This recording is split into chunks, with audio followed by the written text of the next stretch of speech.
Her love turned out to be toxic, just like this flower. The first thing I noticed wasn't the exotic plant sitting on my daughter's nightstand like some tropical time bomb. It wasn't even my wife Emma's guilty smile as she unpacked her designer luggage with the practiced efficiency of someone who'd done this dance before. No, what hit me first was the smell. Sweet, cloying, like rotting fruit wrapped in expensive perfume. "Daddy, look what Mom brought me from Costa Rica!" Sophie's voice bubbled with 11-year-old excitement as she pointed to the strange flowering plant. Purple blooms cascaded from thick, waxy leaves that seemed to shimmer in the afternoon light streaming through her bedroom window. Emma shot me a look that could have frozen heck. "It's called a passion vine. The locals said it brings good luck to children. I'm Will Dalton, 39 years old, engineering consultant, and apparently the only person in this house who thinks bringing mysterious plants into a home with an allergic kid might not be the brightest idea. But then again, Emma's never been big on thinking things through. That's more my department. The boring, practical husband who asks inconvenient questions. Costa Rica, huh?" I picked up the plant, examining its unusual root system. "Funny, I don't remember you mentioning Costa Rica when you left for your girls' trip with Tara and Michelle." Emma's laugh sounded like breaking glass. "Oh, you know how these trips go. We were so spontaneous. Started in Mexico, then Michelle wanted to see Costa Rica, so we just went with it." Sophie sneezed twice, then rubbed her eyes. My dad radar went into overdrive. "Sophie, honey, why don't you wash your hands and face? You might be having a reaction to the pollen." "Will, you're being paranoid again." Emma's voice carried that familiar edge of irritation mixed with something else. Guilt, maybe? "It's just a plant. The hotel gift shop said it was perfectly safe." Hotel gift shop? Right. Because nothing says authentic Costa Rican experience like buying plants from a Marriott lobby. I moved the plant to the kitchen counter, ignoring Emma's protests. "I'm texting a photo to Alan. He'll know if it's safe for Sophie. Alan Martinez has been my best friend since college, and he's also the best botanist I know. Works at the university, specializes in tropical plants, and has a PhD in telling people when they're being idiots about vegetation." My phone buzzed 30 seconds after I sent the photo. "Call me now. Get Sophie away from that plant. Now!" The capital letters made my blood run cold. Alan doesn't panic. Ever. The man once calmly identified a deadly nightshade growing in his mother's garden while eating a sandwich. I grabbed Sophie's hand. "We're going for a drive, sweetie." "Will, what's wrong with you?" Emma's voice pitched higher. "You're scaring her." Better scared than poisoned. I was already grabbing my keys, Sophie's inhaler, and her allergy medication. "Alan says this plant is dangerous." Emma followed us to the garage, her heels clicking angrily on the concrete. "This is ridiculous. You're overreacting to everything lately. First, you questioned my trip. Now you're freaking out over a harmless plant." I strapped Sophie into the back seat and called Alan on speaker. "Will, listen to me very carefully." Alan's voice was tight with urgency. "That plant is Passiflora toxicaria. It only grows in Suriname, and its pollen causes severe neurological reactions in children. How long has your daughter been exposed?" Emma went pale. "That's impossible. I bought it in Costa Rica." "Ma'am, I've been studying tropical plants for 15 years. This species doesn't exist in Costa Rica. It's indigenous to the rainforests of Suriname, and it's highly regulated because of its toxicity." Sophie coughed from the back seat, and I hit the gas. The emergency room at St. Mary's Hospital smelled like disinfectant and fear. Dr. Patricia Williams, a woman who'd seen enough parental panic to remain professionally calm, examined Sophie while I paced like a caged animal. "Her airways are slightly inflamed, and she's showing signs of an allergic reaction," Dr. Williams said, shining a light in Sophie's eyes. "We'll need to monitor her for the next few hours, run some blood work to check for toxins." Emma sat in the corner chair, staring at her manicured nails. "I don't understand how this happened.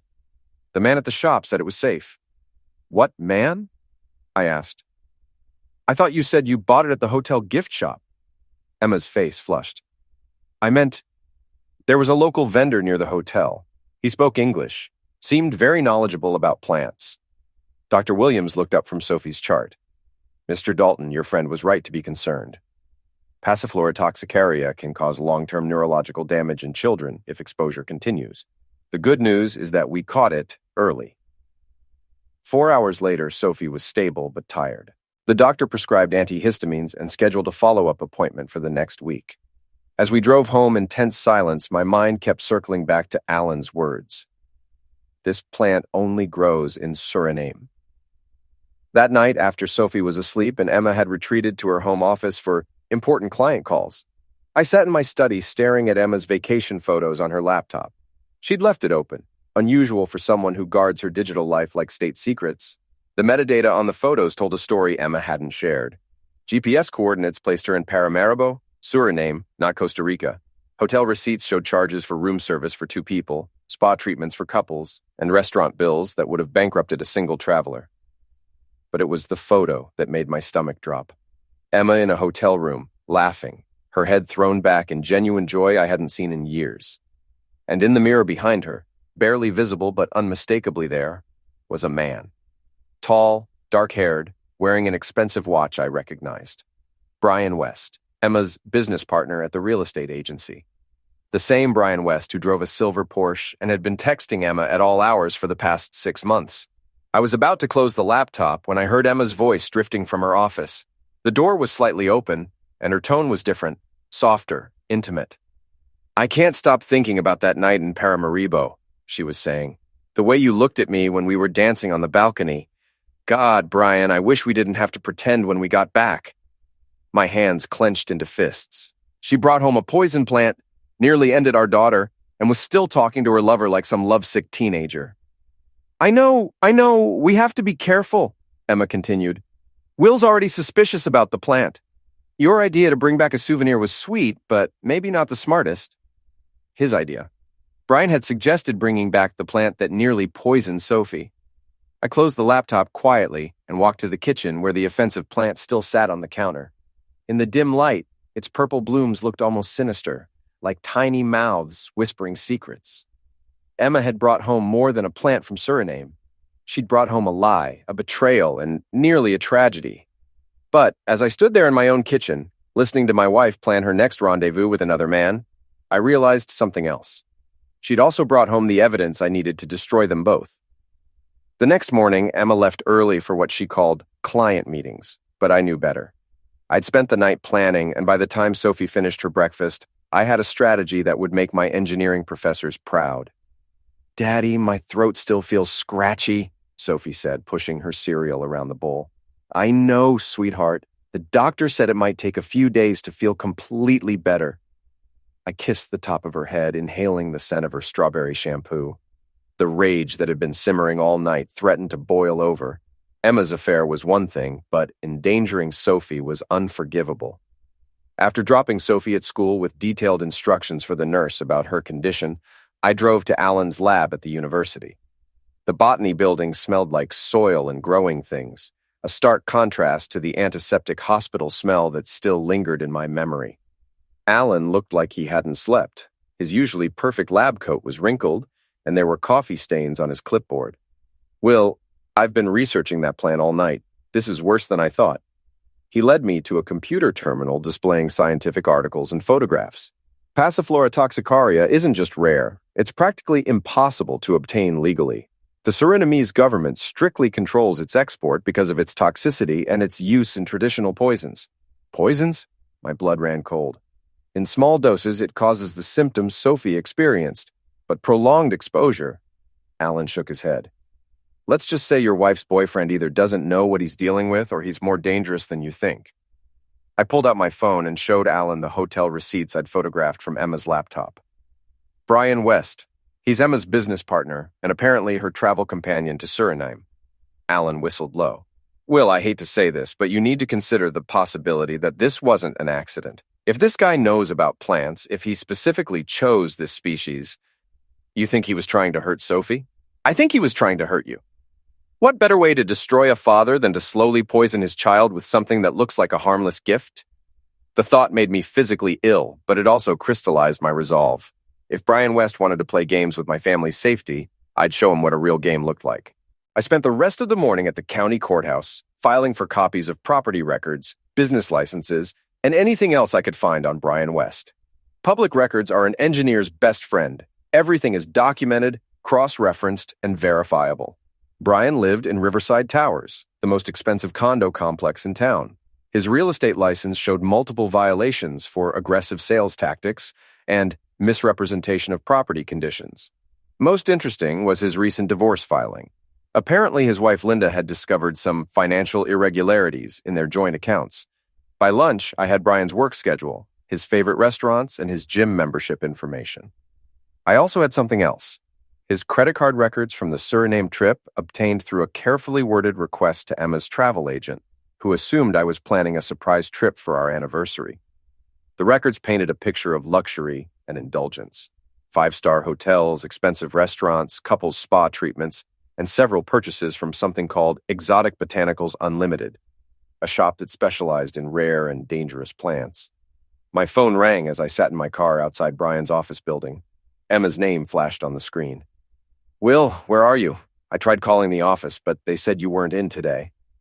Taking a personal day to deal with Sophie's medical situation. You know, the situation caused by the poisonous plant you brought into our house. Emma's sigh was audible through the phone. "You're being dramatic. The doctor said she'll be fine. No thanks to you or Brian." Silence stretched between us like a taut wire. When Emma spoke again, her voice was carefully controlled. "What's that supposed to mean?" "It means I know about Suriname, Emma. I know about the hotel, the receipts, and I know that plant was Brian's idea." The silence this time was absolute. I could almost hear Emma's mind racing, calculating, trying to figure out how much I knew and how much I could prove. "Will, I think you're having some kind of breakdown. Maybe you should talk to someone. The only person I need to talk to is Brian. In fact, I think I'll do that right now." I hung up and walked into the sleek glass building that housed West and Associates Real Estate. The lobby was all marble and chrome, designed to intimidate and impress. The receptionist, a young woman with perfectly styled hair and a practiced smile, looked up as I approached. "I'm here to see Brian West. Do you have an appointment, Mr. Dalton? Will Dalton. Tell him it's about the Suriname trip." Her smile faltered slightly, but she picked up the phone. I couldn't hear the conversation, but I could see her expression change from professional courtesy to concerned confusion. "Mr. West will see you now. 3rd floor, corner office."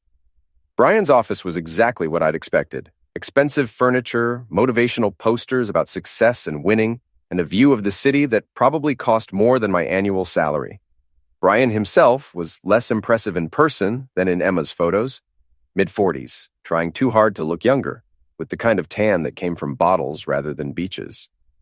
"Will, great to finally meet you properly." Brian stood and extended his hand with the aggressive friendliness of a used car salesman. "Emma's told me so much about you." I ignored the handshake. "Has she told you about our daughter's trip to the emergency room yesterday?" Brian's smile flickered. "Emergency room? Is everything okay?" "You tell me. You're the one who suggested she bring home that plant." "Plant? I'm sorry, I don't follow." I pulled out my phone and showed him the photo of the Passiflora toxicaria. "This plant, the one that nearly poisoned my 11-year-old daughter.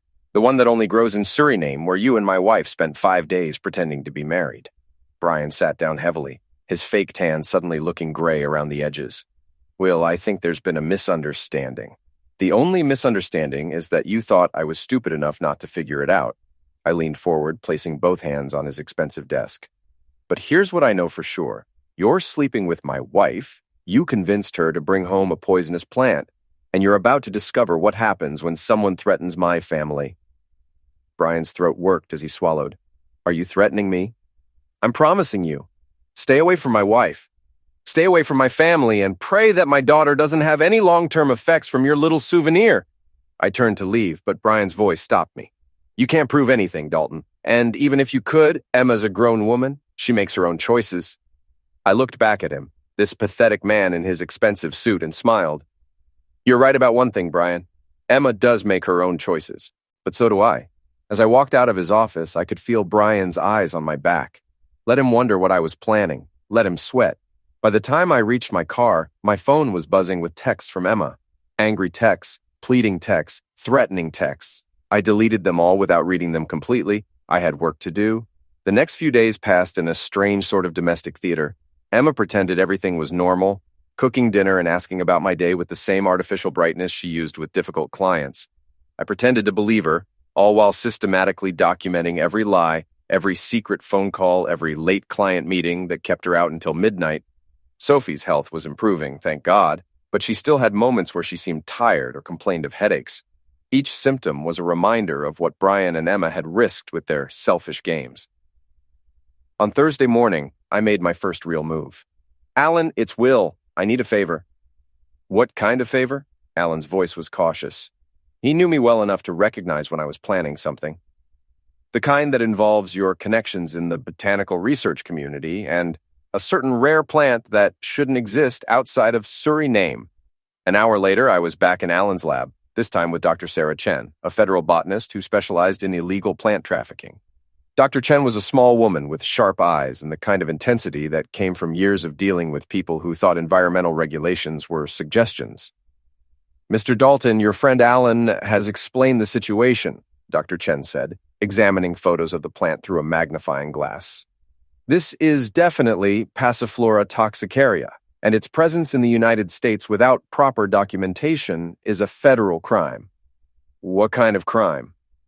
"Smuggling of controlled botanical specimens carries a penalty of up to 5 years in prison and substantial fines. If we can prove intent to distribute or harm, the penalties increase significantly." I showed her Brian's credit card receipts from Exotic Botanicals Unlimited. "Would this be enough to start an investigation?" Dr. Chen studied the receipts with growing interest. "More than enough.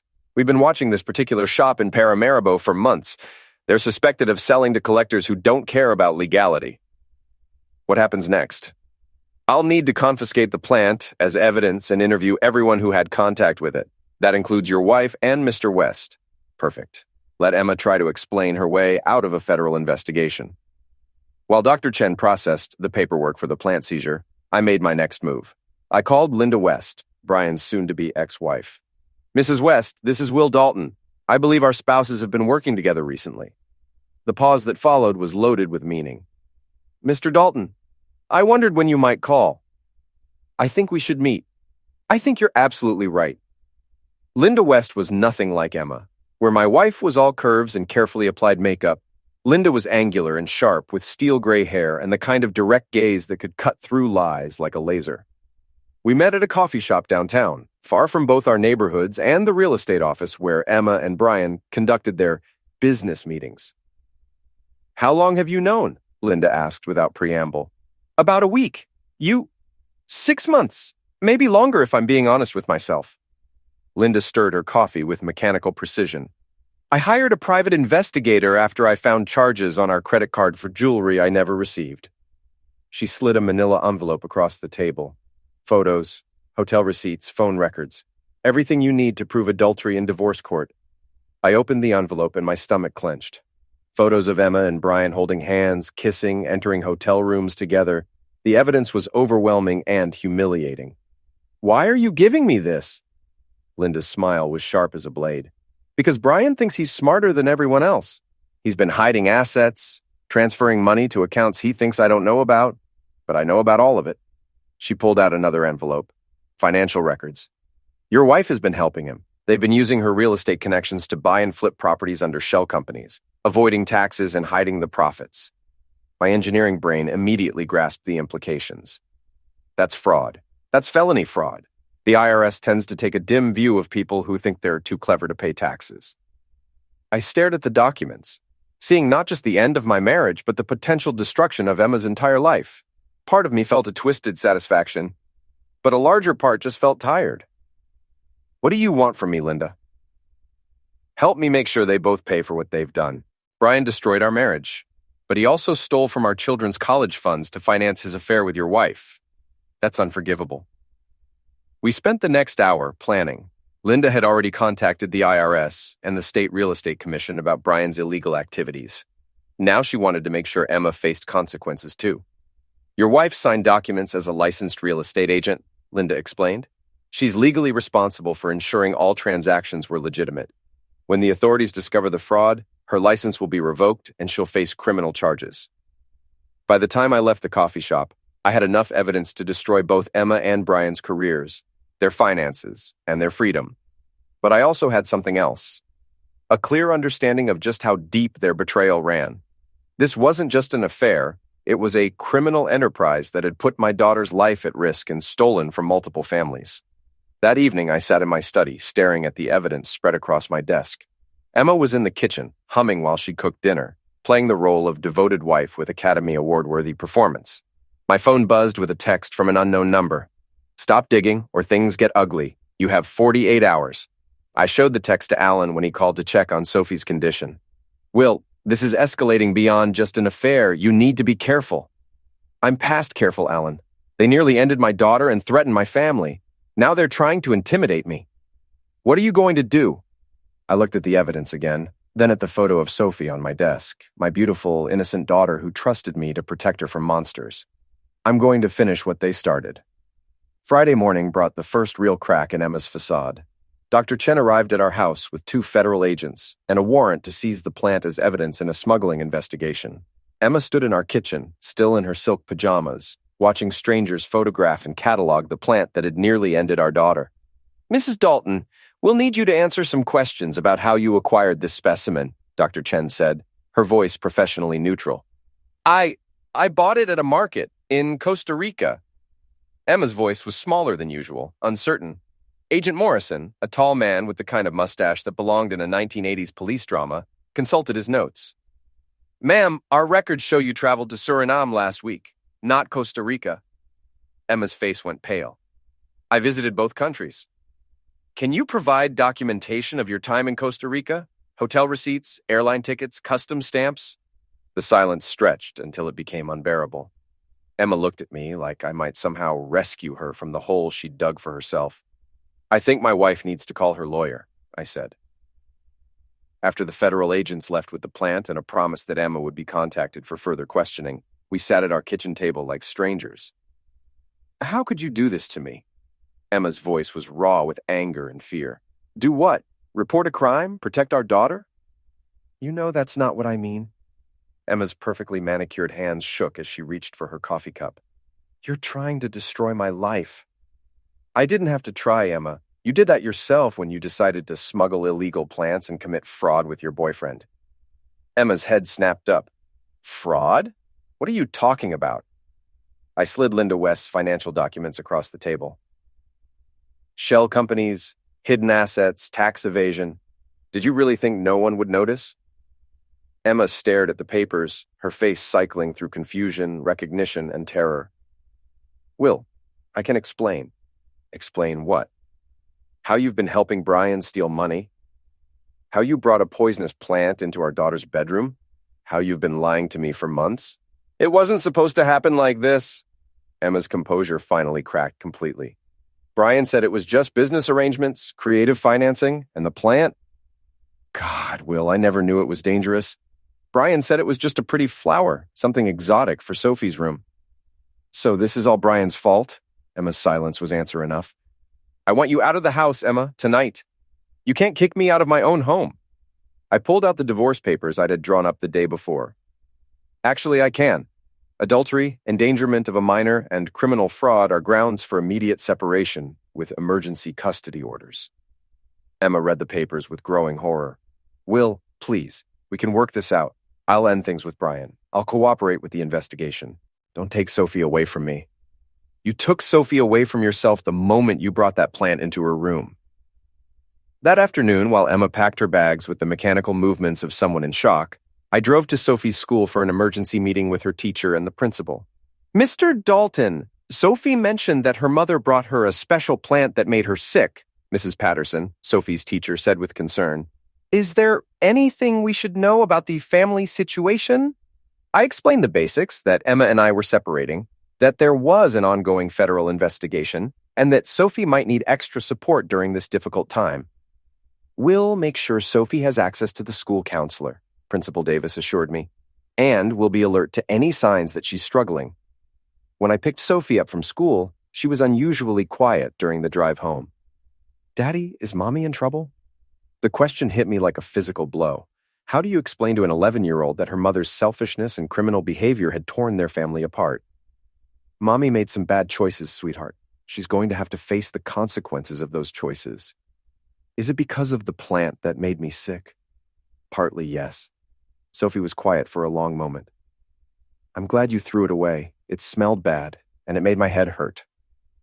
That evening, after Emma had left for a hotel with 2 suitcases and a lawyer's phone number, I sat with Sophie on our couch, reading her favorite book and trying to pretend our world hadn't just imploded.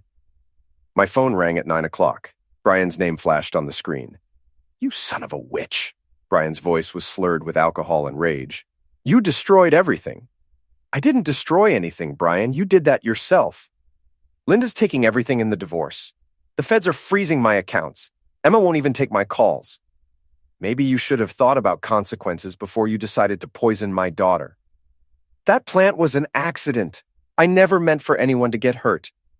But you did mean to steal money, evade taxes, and sleep with my wife."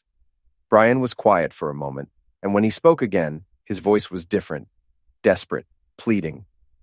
"Will, we can work something out. I've got cash hidden away, offshore accounts Linda doesn't know about. We can split it. Are you trying to bribe me?" "I'm trying to survive. The IRS is talking about criminal charges. I could go to prison." "You should go to prison. You're a thief and a smuggler who endangered a child." "God damn it, Will, that plant was supposed to be harmless. The guy at the shop said it was just decorative." "The guy at the shop specializes in illegal botanical specimens, Brian. Did you really think he was going to warn you about the dangers?" Brian's laugh was bitter. "You know what's funny? Emma was the one who wanted to bring Sophie something special. She felt guilty about lying to you. Wanted to make it up to her somehow. The irony was so twisted it was almost poetic. Emma's guilt over her affair had nearly ended the daughter she was trying to please. "It's over, Brian. Turn yourself in, cooperate with the investigation, and maybe you'll get a lighter sentence. And if I don't, then you'll find out what happens when you threaten my family and think you can walk away." I hung up and immediately called Detective Morrison to report Brian's attempted bribe and his admission about offshore accounts. 20 minutes later, my doorbell rang. Through the peephole, I saw Brian standing on my front porch, swaying slightly, his expensive suit wrinkled, and his face flushed with alcohol and desperation. I opened the door but kept the security chain engaged. "Will, please, just hear me out. Go home, Brian. Sleep it off and call your lawyer in the morning." "I can't go home. Linda changed the locks. The hotel won't take my credit cards because the accounts are frozen. I've got nowhere to go." "That's not my problem." Brian pressed his face against the gap in the door, and I could smell the whiskey on his breath. "You want to know the truth? Emma never loved you. She told me you were boring, predictable, that being married to you was like being married to a calculator." The words stung, but they also clarified something for me. This pathetic, drunken man on my doorstep wasn't my real enemy. He was just the tool Emma had used to destroy our marriage. "Brian, I'm going to give you some free advice. Walk away from my house right now, or I'm calling the police to report that you're drunk, trespassing, and harassing me." "You think you've won, don't you?" Brian's voice turned ugly. "You think you're so smart, so righteous. But Emma's going to realize what a mistake she made. She's going to come back to me, and there's nothing you can do to stop it." I closed the door and called the police. Through the window, I watched Brian stumble back to his Porsche, shouting obscenities at my house and my neighbors. Mrs. Patterson from next door came out to water her plants, saw Brian's performance, and shook her head in disgust. By the time the police arrived, Brian was gone, but the damage to his reputation in our neighborhood was complete. Tomorrow, everyone would know that Emma Dalton's boyfriend was a drunk who made scenes on quiet suburban streets. That night, I lay in bed staring at the ceiling, thinking about Emma's words through Brian's drunken mouth. Maybe I was boring and predictable. Maybe being married to me was like being married to a calculator. But calculators were reliable. Calculators didn't lie, cheat, or endanger children. Calculators solved problems with logic and precision. And this particular calculator was about to solve the biggest problem of his life. Monday morning brought news that changed everything. Linda West called while I was making Sophie's breakfast, her voice tight with satisfaction and vindication. "Will, the IRS raided Brian's office this morning. They found evidence of tax evasion going back 3 years, and they've issued warrants for both Brian and Emma." I nearly dropped the phone. Warrants? Criminal conspiracy, tax fraud, money laundering. The whole operation was bigger than we thought. They were using Emma's real estate license to create fake transactions, inflating property values and skimming the profits. Sophie looked up from her cereal, sensing the tension in my voice. I forced a smile and mouthed, "Everything's okay," while Linda continued, "Emma's probably going to be arrested today. I thought you should know for Sophie's sake." After I dropped Sophie at school with extra hugs and reassurances, I drove to my office to think. My secretary, Mrs. Rodriguez, brought me coffee and the morning mail, but I couldn't focus on work. My phone kept buzzing with calls from reporters who'd somehow gotten wind of the federal investigation. At 10:30, Detective Morrison called. "Mr. Dalton, we have Emma Dalton in custody. She's asking to speak with you." I don't think that's a good idea. She says she has information about Brian West's criminal activities that she'll only share if she can talk to you first. Against my better judgment, I agreed to meet Emma at the federal building downtown. The holding area was exactly what you'd expect. Fluorescent lights, beige walls, and the smell of industrial disinfectant mixed with fear. Emma looked smaller in her orange jumpsuit, her perfect hair pulled back in a messy ponytail, her makeup long gone. She'd aged years in the few days since she'd left our house. "Will, thank God you came." Emma reached across the metal table, but I pulled my hands away. "What do you want, Emma?" "I want to come home. I want to fix this." "There's nothing to fix. You committed federal crimes and endangered our daughter. There's no coming back from that." Emma's eyes filled with tears. "It was never supposed to go this far. Brian said it was just creative financing, that everyone in real estate did deals like this." "Everyone in real estate doesn't smuggle poisonous plants or commit tax fraud, Emma. The plant was an accident. I swear to God, Will, I never knew it was dangerous. Brian said it was just a pretty flower, something exotic and special for Sophie." "Even if I believed that, which I don't, it doesn't excuse the fraud, the lies, or the affair." Emma wiped her eyes with the back of her hand. "I know I messed up. I know I hurt you and Sophie. But I can make this right. I can testify against Brian, give them everything they need to convict him." "In exchange for what?" "A plea deal. Reduced charges, maybe probation instead of prison time." I stared at this woman I'd been married to for 12 years, the mother of my child, and realized I didn't know her at all. The Emma I'd married would never have endangered Sophie or stolen money or sat in a jail cell trying to negotiate her way out of consequences. "What about Sophie, Emma? What about the fact that your accident could have ended her?" Emma's composure cracked completely. "Do you think I don't know that? Do you think I don't wake up every night thinking about what could have happened? I hate myself for bringing that plant home, but I can't change it now. You're right, you can't change it. And I can't forgive it." I stood to leave, but Emma's voice stopped me. "Brian's planning to run." I sat back down. "What?" "He has money hidden in offshore accounts, fake passports, a whole escape plan. He thinks if he can get to a country without extradition treaties, he can wait out the investigation." "When?" "Tonight. He's got a private plane leaving from a small airport outside the city." I called Detective Morrison immediately. Within an hour, federal agents were conducting surveillance on Brian's known locations and monitoring all private airfields within a 100-mile radius. But Brian was smarter than we'd given him credit for. By evening, it was clear he'd already disappeared. "We found his car abandoned at Union Station," Detective Morrison told me over the phone. "He could be anywhere by now." That night, I sat in my study, staring at the evidence that had brought down Emma and Brian's criminal empire. Financial records, photographs, federal warrants, the paper trail of a marriage's destruction and a family's betrayal. My phone rang at midnight. Unknown number. "Will, it's Brian. Where are you?" "Somewhere safe. Somewhere the feds can't touch me." Brian's voice sounded different, calmer, more controlled than it had been during his drunken visit to my house. "What do you want, Brian?" "I want you to know that you didn't win. Emma's in jail, but she'll be out on bail tomorrow. And when she is, she's coming with me." "Emma's not going anywhere. She's facing federal charges." Brian's laugh was cold. "Emma's going to disappear, Will. New identity, new life, new country. The feds will never find us. You're delusional if you think Emma's going to run away with you after you destroyed her life." "I didn't destroy her life. You did. You turned her in, got her arrested, took away her daughter.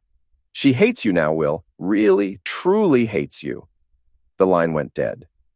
I called Detective Morrison, but there was nothing they could do about threats from someone in an unknown location. I also called the federal prosecutor handling Emma's case to warn them about Brian's escape plan. "We'll make sure Mrs. Dalton understands that fleeing would violate the terms of her bail and result in additional federal charges," the prosecutor assured me. But as I lay in bed that night, I couldn't shake the feeling that Brian was planning something bigger than just an escape. He was the kind of man who needed to win, who couldn't accept defeat gracefully. and he still saw me as the enemy who'd taken away everything he wanted. The next morning, I was proved right. I woke up to find my front yard covered in dead plants, dozens of exotic flowers and tropical specimens, all wilted and rotting in the morning sun. A note was pinned to my front door. A gift from Suriname. Sweet dreams. B. The message was clear. Brian knew where I lived, and he wasn't finished with his revenge. But as I cleaned up the dead plants and called the police to report the vandalism, I realized something else. Brian had just made his biggest mistake. He'd threatened my home, my neighborhood, and by extension, my daughter. And that was something I would never forgive or forget. The war between us wasn't over. It was just beginning. The federal prosecutor's office looked like every government building I'd ever seen: beige walls, fluorescent lighting, and the kind of furniture designed to intimidate rather than comfort. Assistant U.S. Attorney Sarah Chen, no relation to the botanist, was a woman who looked like she'd been born wearing a business suit and carrying a briefcase. "Mr. Dalton, we appreciate your cooperation in this investigation," she said, spreading files across the conference table. "Your evidence has been crucial in building our case against both defendants." Emma sat at the far end of the table with her lawyer, an expensive-looking man who probably charged more per hour than I made in a week. She wouldn't meet my eyes, but I could see the dark circles under her makeup, the way her hands shook when she reached for her water glass. "Mrs. Dalton has agreed to cooperate fully with our investigation into Brian West's criminal activities," the prosecutor continued. "In exchange, we're prepared to recommend reduced charges and possible probation." Emma's lawyer leaned forward. "My client is prepared to provide detailed information about Mr. West's offshore accounts, his contacts in Suriname, and his plans to flee the country." "What about the plant?" I asked. "What about the fact that she nearly ended our daughter?" Prosecutor Chen consulted her notes. "The plant smuggling charges carry a maximum penalty of 5 years in federal prison. However, given Mrs. Dalton's cooperation and lack of prior criminal history, we're prepared to recommend 18 months with the possibility of early release." 18 months, for nearly ending Sophie, for fraud, for destroying our family. It felt like a slap in the face. "Will, please," Emma spoke for the first time since I'd entered the room. "I know you're angry, but I'm trying to make this right." "You can't make this right, Emma. There's no amount of cooperation that brings back the trust you destroyed or erases the risk you put Sophie through." Emma's lawyer cleared his throat. "Mr. Dalton, we understand your feelings, but your wife's testimony is crucial to convicting Brian West on the more serious charges. Without her cooperation, he might escape justice entirely." That afternoon, I picked Sophie up from school and took her for ice cream at our favorite place downtown. She'd been asking fewer questions about Emma lately, which worried me more than if she'd been crying or acting out. "Daddy, is Mommy coming home soon?" The question I'd been dreading. "No, sweetheart. Mommy made some very serious mistakes, and she has to face the consequences." "Is she going to jail?" "Probably, yes, for a while." Sophie stirred her ice cream thoughtfully. "I'm still mad at her about the plant that made me sick." "It's okay to be mad, Sophie. What Mommy did was wrong, and it's natural to feel angry about it. But I still love her. I know you do, and that's okay too." That evening, after Sophie was in bed, I sat in my study reviewing the divorce papers and custody agreements. Emma would have supervised visitation rights once she was released from prison, but I would have primary custody. Sophie would grow up knowing her mother had chosen crime and adultery over her family. My phone rang at 10 o'clock. Detective Morrison's name flashed on the screen. "Will, we found Brian." "Where?" "He never left the country. He's been hiding in a cabin about 50 miles north of the city. We're moving in tonight." 2 hours later, Morrison called back with news that was both satisfying and disturbing. "We got him, but there's something you need to know. We found surveillance photos of your house, your daughter's school, your office. He's been watching you for weeks." The thought of Brian stalking my family made my blood run cold. Was he planning something? "We found detailed notes about your daily routines, Sophie's schedule, even your neighbor's habits. And Will, we found more of those plants, dozens of them, all the same species that nearly poisoned Sophie." What was he planning to do with them? Morrison's pause told me everything I needed to know. "We think he was planning to use them as tools. Plant them around your house, your daughter's school, anywhere she might be exposed to the pollen." The full scope of Brian's twisted revenge plan hit me like a physical blow. He hadn't just wanted to escape justice. He'd wanted to slowly poison my daughter as payback for destroying his life. He's in custody now, Morrison assured me. And with this evidence, he's looking at attempted homicide charges on top of everything else. The next morning, I drove to the federal building to see Emma one last time before her sentencing hearing. She was waiting in the same beige conference room, but something had changed. The desperation was gone, replaced by a hollow resignation that was somehow worse. "I heard they caught Brian," she said without preamble. "Did you know about his plan to poison Sophie?" Emma's face went white. "What plan?" I told her about the surveillance photos, the cache of poisonous plants, Brian's systematic stalking of our family. With each detail, Emma seemed to shrink further into herself. "Oh God, Will, I swear I didn't know. I would never. Sophie is my daughter. I would die before I let anyone hurt her." For the first time since this nightmare began, I believed Emma was telling the truth. "But you did let someone hurt her," I said quietly. "You brought that plant into her room. You trusted a criminal with our daughter's safety." Emma began to cry, not the manipulative tears I'd seen before, but the broken sobs of a woman who finally understood the full consequences of her choices. "I know," she whispered. "I know I can never fix what I've done. But Will, please don't let Sophie forget that I love her. Whatever happens to me, whatever you tell her about why I'm not there, please don't let her forget that I love her more than anything." 3 months later, Emma was sentenced to 2 years in federal prison. Brian received 15 years for tax fraud, money laundering, smuggling, and attempted homicide. The judge called his plan to poison Sophie one of the most depraved acts of revenge she'd ever encountered.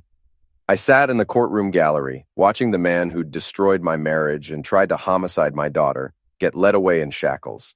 There was no satisfaction in it, no sense of victory, just a hollow feeling that justice, while served, couldn't undo the damage that had been done.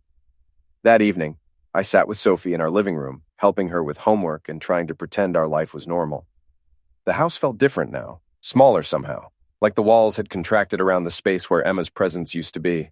"Daddy, do you think Mommy's sorry for what she did?" "Yes, sweetheart, I think she's very sorry." "Do you think she'll be different when she gets out of jail?" I considered the question carefully. "I hope so, Sophie. I really hope so." Later that night, after Sophie was asleep, I stood in what used to be Emma's office, now converted into a playroom. The federal agents had seized her computer, her files, all the evidence of her double life. What remained was just empty shelves and the ghost of a marriage that had died from poison, both the literal poison that nearly ended our daughter and the metaphorical poison of lies, betrayal, and greed. My phone buzzed with a text from an unknown number. "This isn't over." For a moment, my heart stopped. Then I realized the text was from Emma, probably using another inmate's phone to send one last threat or plea. I deleted the message without responding and blocked the number. It was over. Emma and Brian had lost everything: their freedom, their money, their reputations, their futures. I had custody of Sophie, a clear conscience, and the satisfaction of knowing that justice had been served. But as I walked through my quiet house, checking locks and setting alarms, I couldn't shake the feeling that the real damage had been done long before the arrests and trials. The real damage was the loss of innocence. Sophie's realization that her mother was capable of terrible things. My own understanding that the woman I'd loved for 12 years had never really existed. 6 months later, I received a letter from Emma in prison. She'd been moved to a minimum security facility and was working in the prison library, teaching literacy classes to other inmates. She wrote about missing Sophie, about the therapy sessions that were helping her understand her choices, about her hope for redemption. I read the letter twice, then put it in a file with the divorce papers and custody documents. Someday, when Sophie was older, she might want to read her mother's words, but for now, we were building a new life, one based on honesty, safety, and the kind of boring predictability that Emma had once mocked. And if being a human calculator meant protecting my daughter from the chaos and destruction that passion and greed could bring, then I was proud to be boring. Some equations were simple. Betrayal plus consequences equals justice. Others were more complex. Love plus forgiveness plus time might someday equal healing. But the most important calculation of all was the one I made every morning when I looked at Sophie's sleeping face. Whatever it took to keep her safe and happy was worth any price I had to pay. Emma had brought poison into our house, but she'd also brought clarity. I knew now what mattered most: what was worth fighting for, and what I was capable of when my family was threatened. The plant was gone, the criminals were in prison, and my daughter was safe. That was the only equation that really mattered.